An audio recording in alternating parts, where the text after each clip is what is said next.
So welcome to the penultimate spring lecture series, and this evening's talk will be given by two speakers from the National Trust.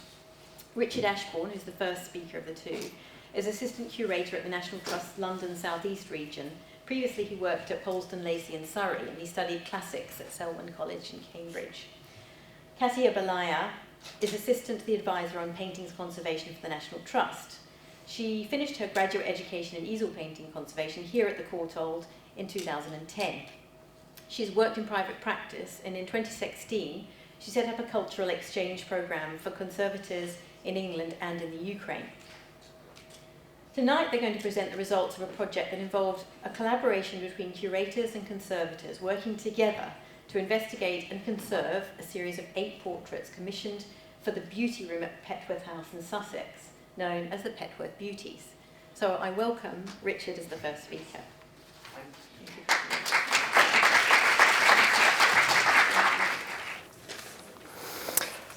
I will cut off their legs. I do not want their petticoats. With this declaration, the third Earl of Egremont set about the alteration of the Petworth Beauties, a set of 8 female portraits that decorate the beauty room of Petworth House in West Sussex. 7 painted by Michael Dahl in the 1690s and 1 by Sir Godfrey Kneller in 1705. The truncation was carried out in the 1820s to make way for new pictures of the Napoleonic Wars. The cut-off pieces of the portraits were discovered in the 1990s, attached to the portraits' linings and folded out of sight. Last year, the National Trust embarked on a major research and conservation project to restore 2 of the beauties to star in Tate Britain's current exhibition, British Baroque, Power and Illusion. In this talk, Katya and I plan to share our research into these paintings with you. I will start off with a look at the history of the paintings and how they have been displayed at Petworth over 3 centuries. Katya will then look at the technical challenges involved in the conservation of the paintings and the unexpected discoveries the work has brought to light. And we will conclude with an overview of our plans for the future of this unusual room. In 1703, the Archduke Charles of Austria, future Holy Roman Emperor Charles VI, and recognised by England as King of Spain, visited Petworth House and dined in the beauty room. He was met at the door by Queen Anne's husband, Prince George of Denmark, and a detailed account of the supper survives. Supper was served up with so much splendour and profusion, and yet with so much decency and order, that I must needs say I never saw the like. The table where they supped was an oval and very large. The king sat about the middle of it, and the prince almost at the end. The Archduke's strange dining habits received special mention.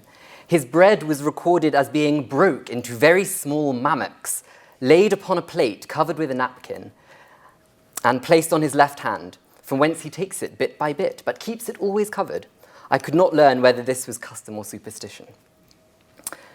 Petworth House was fully able to accommodate the elaborate protocol such an occasion demanded, with its procession of state rooms, including the marble hall, grand staircase, seen here as redecorated after a fire in 1714, and dining room, which is now called the beauty room. The house had been constructed in the late 1680s onwards by the 6th Duke and Duchess of Somerset. Petworth was the long-standing southern seat of the mighty Percy family, whose estates included Sion House, Alnwick Castle, and Northumberland House in London. On the death of the 11th Earl of Northumberland in 1670, it was inherited by his daughter, Lady Elizabeth Percy, then aged just 3. She was one of the wealthiest heiresses of the day and had already been twice widowed by age 15. Her third husband became Charles Seymour, 6th Duke of Somerset, and he has been nicknamed the Proud Duke for his famously excessive pride. When one of his daughters dared to sit down in his presence, he had fallen asleep. Her inheritance was docked by £20,000. A servant who turned his back on the Duke in order to light a fire was summarily dismissed. Both the Duke and Duchess were senior courtiers in the late Stuart court, holding, under Queen Anne, the roles of Master of the Horse and Groom of the Stole, respectively. The palace of a house they created is what we see at Petworth today. The Duke's accounts indicate the splendid interiors, with payments made to prominent French and Dutch furniture makers and upholsterers, many of whom also worked for the royal household. The beauty room, which looked out over the courtyard and formal gardens beyond, was fitted out with panelling, into which the 8 beauties were set. Above them, also set into the panelling, were paintings of putty after Polidoro de Caravaggio, and in between them were long mirrors, as can be seen in this mock-up. Michael Dahl, a Swedish artist based in London and painter of 7 of the portraits, was especially popular with Queen Anne and Prince George and painted all the great and good of the day.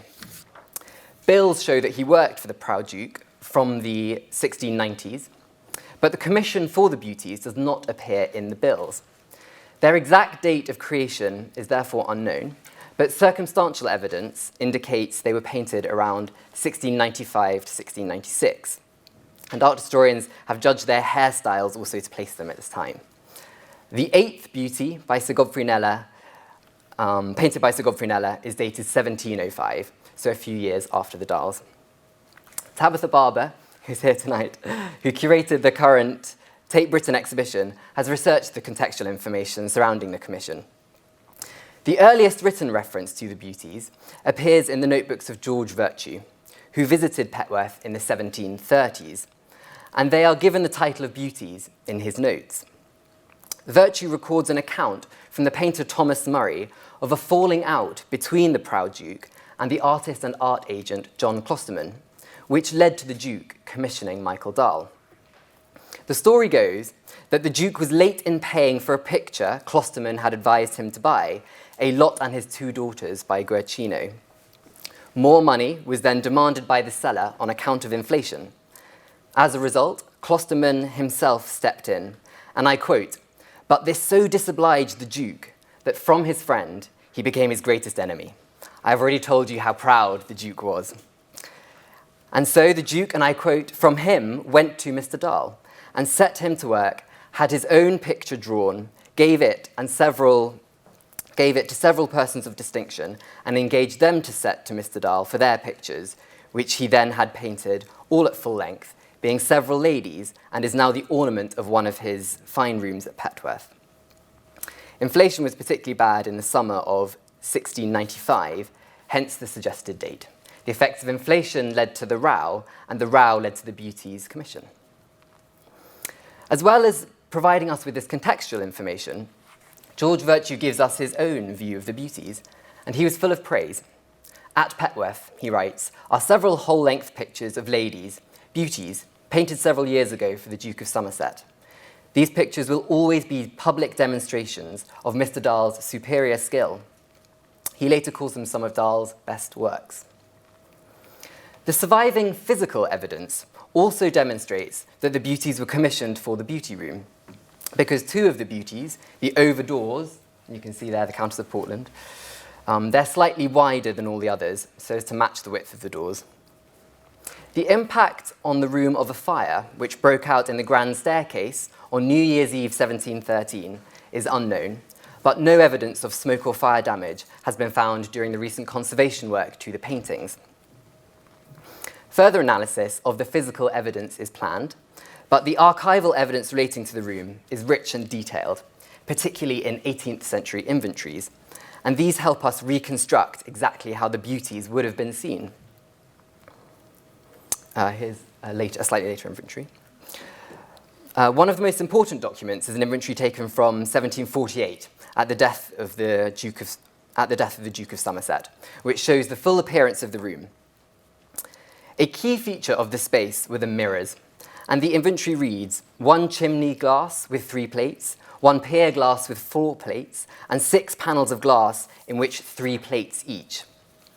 This vast quantity of costly mirror glass would have been a spectacular sight. A visitor would not only have seen their own reflection, but also reflections into infinity, where mirrors faced one another.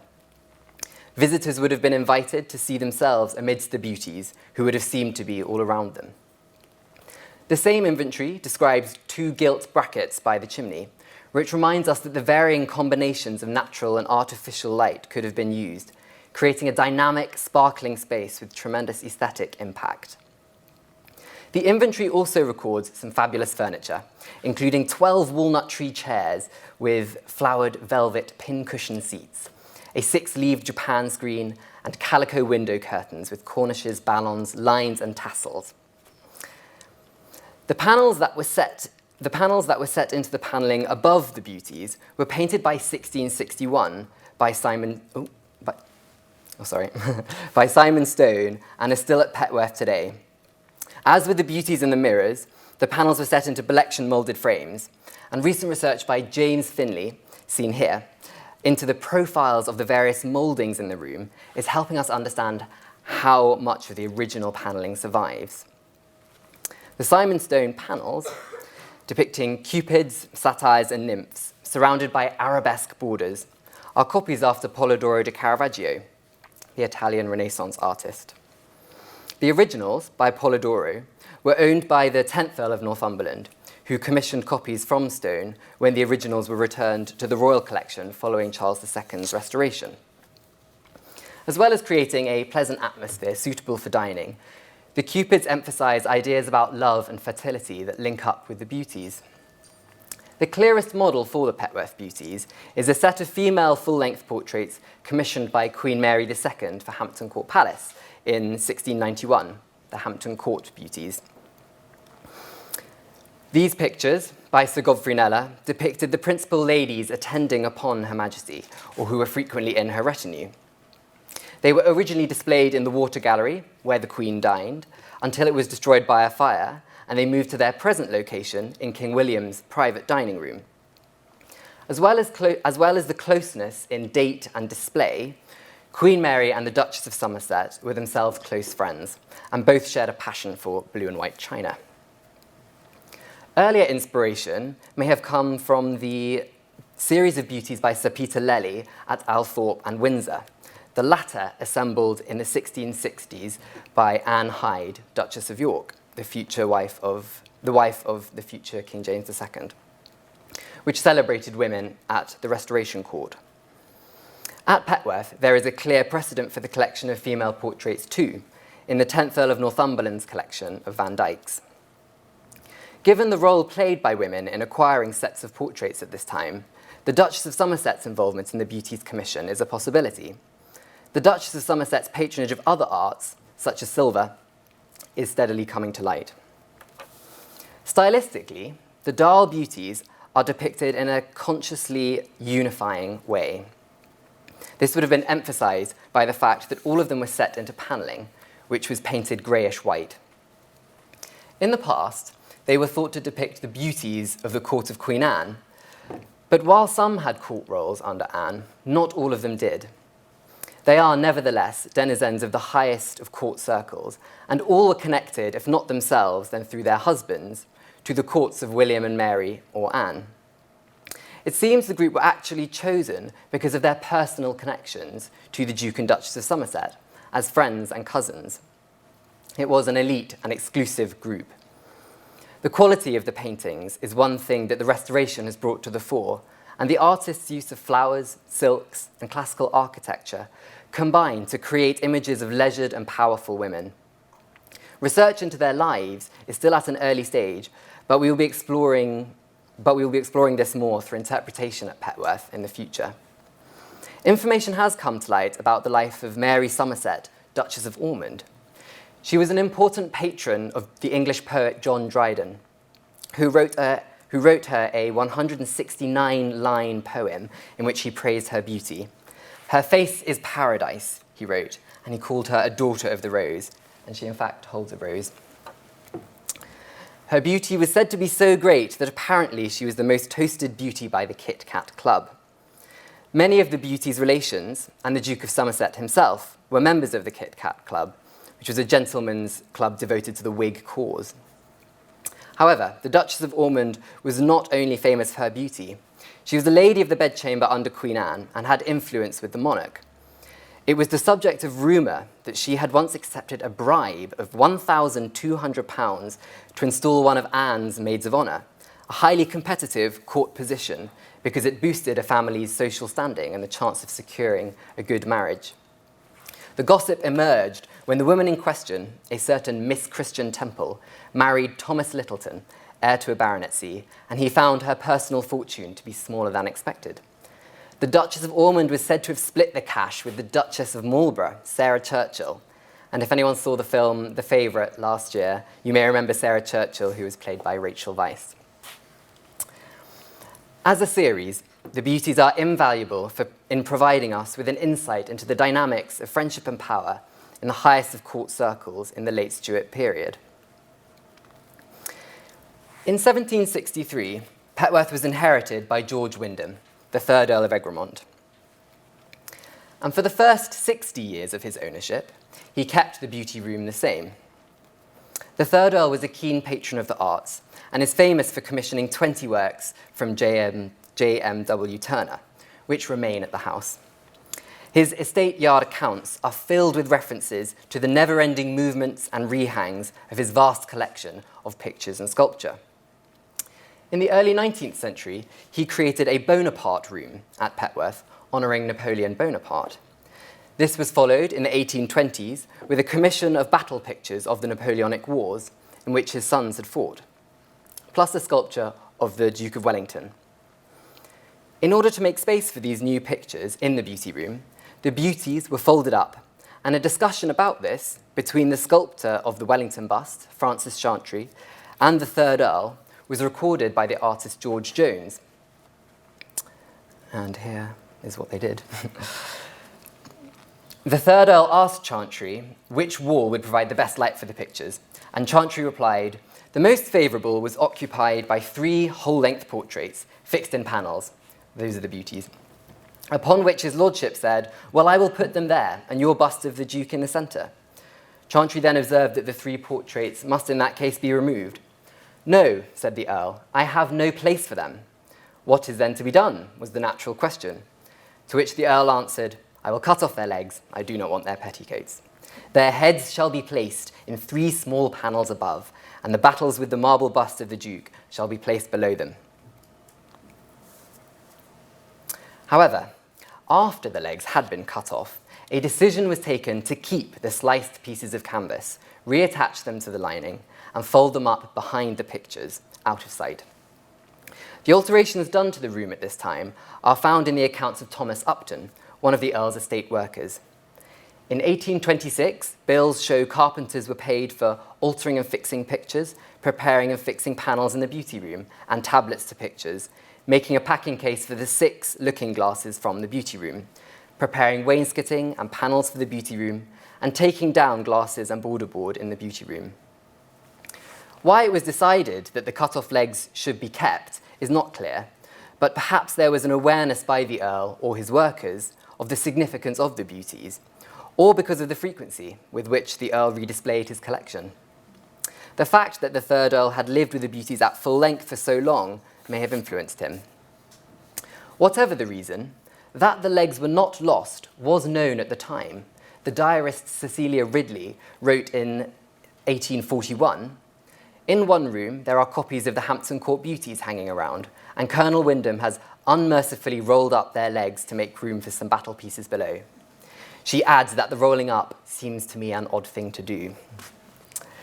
A watercolour by Turner shows the room in use at this time, but the new arrangement, which also included a different neoclassical chimney piece, was dismantled after about 40 years, as further changes were made to the room throughout the 19th century. Diagrammatic picture hangs, such as this one, reveal these changes, and the doorway to the grand staircase, you can see here, with a glazed panel above it, was taken out by Anthony Selwyn in the 1860s. A wooden carved panel by John Selden was installed over the doorway in the 1920s, after it had been found by Lady Leconfield lying under the rafters in the attic. The house was given to the National Trust in 1947, and death duties led to many of the collections also being given in lieu. In 1952, after Lord Leconfield's death, Sir Anthony Blunt, the National Trust's honorary advisor on paintings, organised conservation work and was responsible for a rearrangement of the pictures before the house opened to the public, with paintings grouped together by subject. That the beauties had once been full length, their legs surviving out of sight, seems to have been long forgotten. On the beauty room, Blunt wrote that it contained, apart from the Kneller beauties built into the panelling of the upper register, a miscellaneous collection of canvases, mainly landscape and genre scenes. It shows how overlooked the beauties were at this time that Blunt misattributes them to Kneller. However, the series has a long history of provoking strong reactions. Where George Virtue in the 18th century delighted in their genteel, artful draperies, finely painted and well-disposed, the Whig politician Thomas Creevey in the early 19th century saw a quantity of ugly women by Dahl. The Duchess of Northumberland was particularly taken with Anne de Vere Capel, Countess of Carlisle. Writing in her diary around 1771, Lady Carlisle is young and beautiful in a loose red robe with blue drapery, gathering a flower for a flower pot. Whatever your view of them, one thing that has become increasingly clear throughout this research is the picture's significance, not only to Petworth, but also within a long European tradition of portrait series. Their survival in the room for which they were designed is unusual, and their capacity to document Baroque culture in Britain is evident in the central role they play in the current Tate Britain exhibition. And so, when the Trust rediscovered the legs 25 years ago, it became an ambition to one day restore the paintings. With financial support from Philip Mould, the National Trust embarked on the restoration of two of the beauties, Mary Somerset, Duchess of Ormond, and Rachel Russell, Duchess of Devonshire. And at this point, I'll hand over to Katya, who's going to take up the story. So as Richard mentioned, the idea to restore the beauties to the full length was explored in the 90s, but it was only this time last year that we had our first meeting with the beauties down off the wall, and this was a group of conservators and curators talking about what is to be done, what are the challenges ahead of us. And because we know from archival records and from the beauties coming down in the 90s, we knew that they all had legs. And the request from the Tate felt like a welcome instigator, but we had to be absolutely sure that we were doing the right thing, as it felt quite a big commitment. So this was our first viewing, with the paintings came off the wall and came out of their frames. And we all agreed that if we were to restore them to full length, then they should not be folded up again, because that would be bad practice. And if they were to be restored to the full length, it would have a knock-on effect on the current hang. So there was quite a lot of challenges before any decision was taken. We also weren't quite sure whether there would be any significant difference to the section of the canvas that was folded back, because it had been protected for so many years in the dark, and from any environmental fluctuations, there could be a color difference and a difference in the craquelure pattern.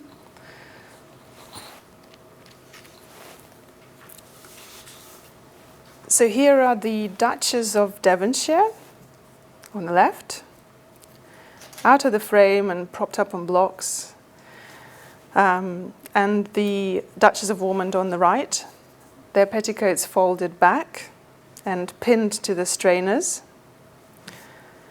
All of the beauties are glue paste lined, and they all have a vertical hand-sewn seam in the lining canvas through the middle of the canvas, which you could see on the face of the paintings when you look at them up on the wall, which was quite noticeable. And we think that some of the stretches from these two paintings are original, that they have been cut down and amended. There are 2 inscriptions on the paintings. One as the paintings were in their full-length format, and another set of inscription as the paintings are currently in their 3/4 length. And in the 90s, when the pictures came down, some remedial work and facing was done to protect the crumbling paint along the join, which is why you're seeing the bits of tissue in the right-hand image.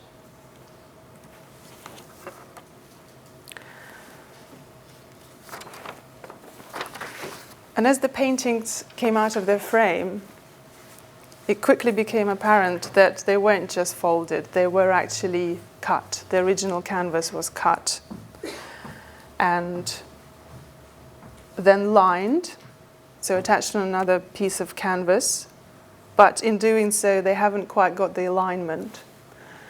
So the image on the right-hand side, you can see the blue shawl, and if you were to unfold the 2 pieces of canvas, they would not match up.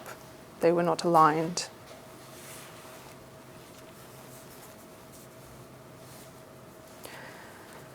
So the feet and the body were clearly separated. And in order to restore them to the full length, it wouldn't just be a case of unfolding them and putting them on a bigger stretcher, because the canvas wouldn't be strong enough to hold the tear. They would actually not align. So it was quite a big undertaking to restore them. Here is a cut again. On the left you can see this is Duchess of Devonshire. It's very neatly done, which can't be said for some of the other paintings. They were treated in quite a different way. And again, the blue doesn't quite align where they had been cut. And this is how differently the painting was cut in the Duchess of Ormond, almost sort of severed with pins going through the painted layer and resulting in quite a bit of paint loss.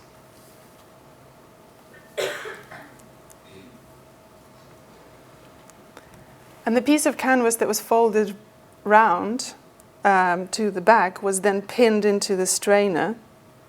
And again, you can see how differently they were treated. The Duchess of Ormond on the right is quite crumpled there. And these are the hands of the restorer. It prompts me to say that Jim Diamond is here tonight, who restored the 2 beauties.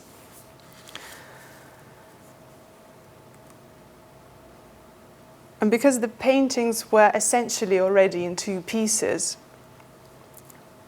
we decided that it was actually safer for the paintings to be cut through the lining, because it wasn't original, in order to be treated, as that was a much safer way for them to be taken off the stretchers. So here is the Duchess of Devonshire in 2 pieces.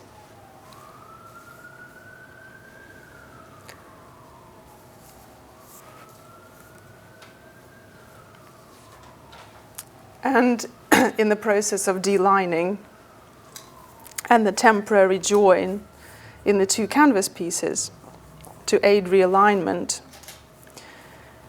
And both sections of the painting were actually really beautifully preserved and with very little damage.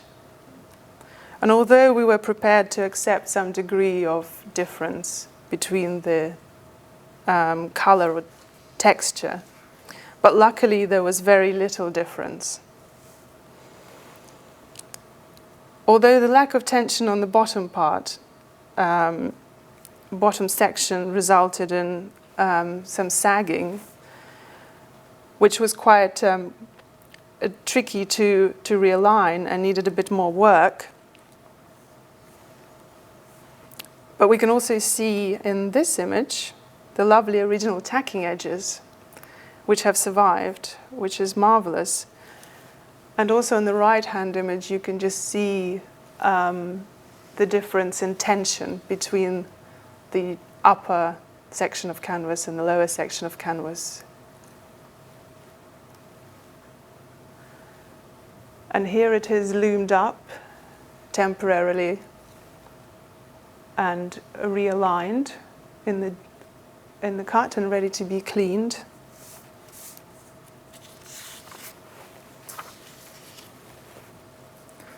And again, this is a very nice image showing the two sections of canvas realigned at the join, at the cut, but still Jim had to do quite a bit of work to manipulate the bottom section to make it go flat.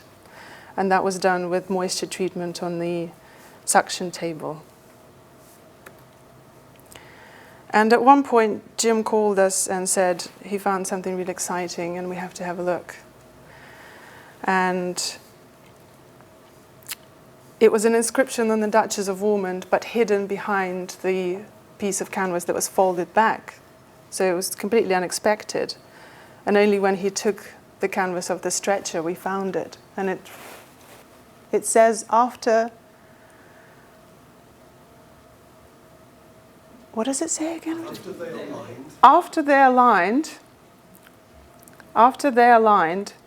all paintings should be painted at the backs. Eduardus Ritento,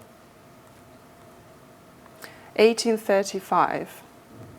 And Eduardus Ritento is a Latin pseudonym for a restorer called Edward Holder, who worked for the third Earl at Petworth between 1833 and 1836, and the third Earl brought him in, and he lined several paintings at Petworth, and apparently painted the large Reynolds Macbeth at Petworth with red paint, presumably post-lining. So we think maybe the intention was to do the same for these, but it had never happened, and which is great that it didn't, because that would be a nightmare. And this is varnish removal. And Jim, I hope I can say that it was without complication, because the paint was actually very robust and very well bound. But large sections of the painting were hidden by this opaque bloomed varnish. And it was almost impossible to even see the color sometimes. You can see the beautiful green coming through and the white tassel. That is a detail of the color difference by the bit that was protected by the frame.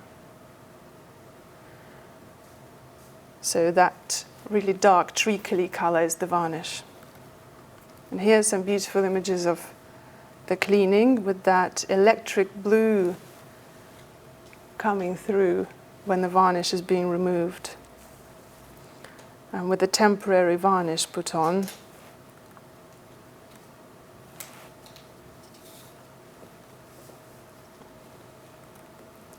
And of course we were all astonished by that blue and wanting to know what it is. And it's natural ultramarine,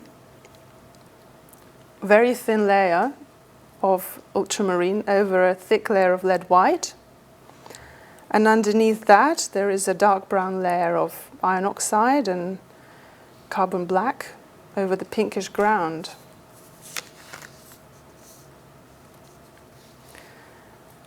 So what else did we find? The sky is very finely ground smalt and would have been much brighter when it was first painted. Unfortunately, has faded quite significantly. The purple dress is made of various proportions of carbon black, iron oxide red, iron oxide brown, and lead white. So the highlights have more lead white in it, but the same composition of paint. And the green, the green curtain has an undercoat of almost pure black, and as Jim was cleaning, it was quite incredible to reveal large areas of almost pure black.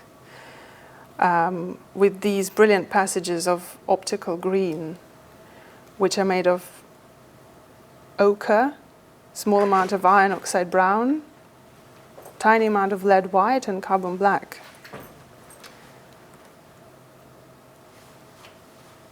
The Duchess of Ormond, the orange dress, has a similar undercoat, brown undercoat, but with no black, similar to the Duchess of Devonshire, but a lot redder. And then it's followed by a yellow-brown undercoat, and the brightest, the highlights are yellow ochre mixed with a little vermilion. And in the cross sections, you can see that the pigment particles are suspended in the medium, so it has that sort of glazy effect.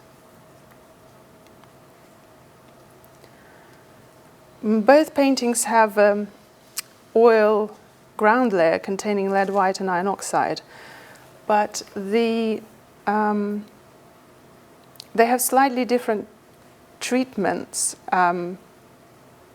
The ground colours, so the Duchess of Ormond is a lot redder, contains a lot more iron oxide and has a pinkish tone, and I think that's a reflection of what the artist was trying to achieve with the sitter's complexion. Whereas the Duchess of Devonshire, the ground is cooler in tone, so I wonder if that was deliberate. This is the lining process on the hot table and the back of the painting with new stretches. And finally we get to the filling before restoration stage. And these two images highlight very well the damage around the cut and how differently they were treated. How neat the cut is and the little pinholes in the Duchess of Devonshire compared to the amount of paint damage around the Duchess of Ormond. And closing in on the damage. And here they are finally restored to their glory. And I just want to mention a few other interesting things that we have discovered. This is a section of the frame. And at the top you can see little openings in the wall of various colour schemes in the beauties room. On the left is a corner of one of the beauty frames, and you can see just how thick the gesso is and the paint layers. And at certain points we think that the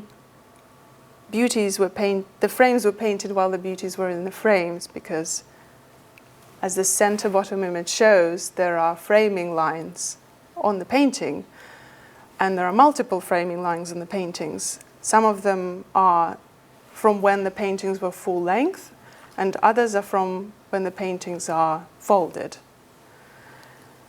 And they're also slightly different in color, so we could try and match it up. And on the right-hand side is quite a blurry photo I took in situ of where the gesso from the frame pinged off. And I think you could just about see the sort of bluey green, khaki greens and all the pale colors in between. But during the third Earl's time, the walls would have been a pinkish color, which is actually the one next to the paler green. And I wonder whether there's been some fading. The other really intriguing thing is, despite a lot of the similarities in their history and treatment, there are a lot of discrepancies.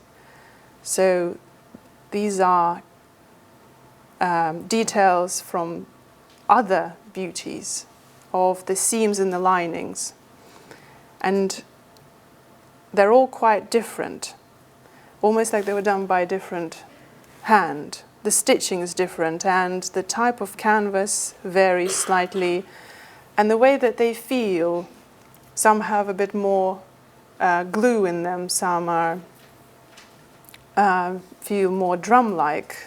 Others look like the glue was painted on the backs of canvases. The corners, after they were lined, also can be put into two categories. The sort of hospital bed folding on the left and the nude cut corner on the right.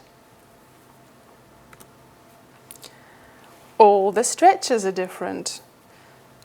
So the Duchess of Ormond and Duchess of Devonshire, we think, have to a great degree their original stretches, which have been slightly amended. The other beauties have very different stretches and different from one another. So a lot of mysteries, and this investigation is still ongoing, and we're finding out new things all the time. So I'm going to stop there and pass it on back to Richard.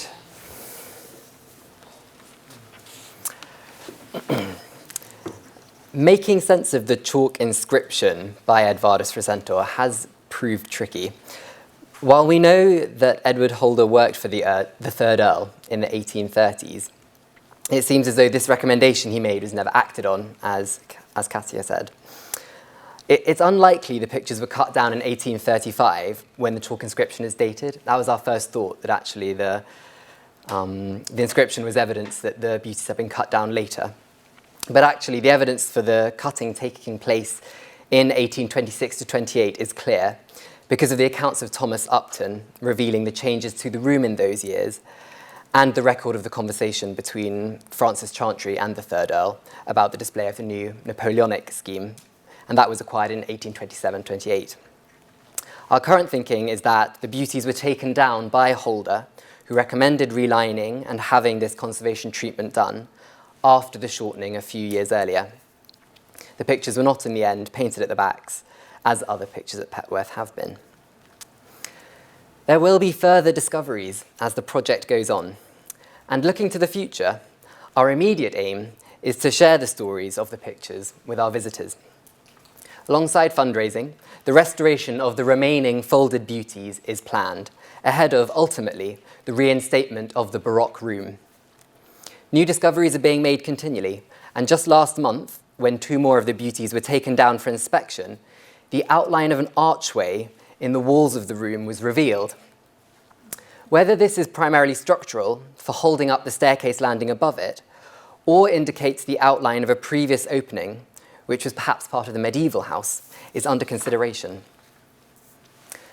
Our ongoing research will focus on developing our understanding of both the form and function of the room and the meaning and significance of the beauties. For example, we plan to conduct paint analysis to gain an understanding of what colours the room has been painted historically.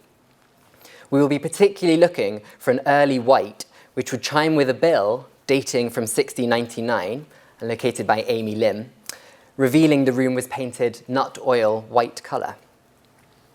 Looking at the wider historical context, we want to examine how the beauty room can be taken in conjunction with other palaces and great houses of the period to chart trends in style, social history, artistic patronage, and the evolution of portrait series. The beauties and the beauty room are currently displayed as a recreation, completed in the 1990s, of how the room looked when the Napoleonic scheme was introduced. And the changes we do make in the future will be designed to build on and enhance Petworth's spirit of place. We turn to John Constable for help understanding that. He called Petworth the House of Art. In 2020, 125 years since the National Trust was founded, we continue to be motivated by our founders' ambitions to look after, open, understand, and interpret beautiful and historic places for the benefit of the nation. Thank you.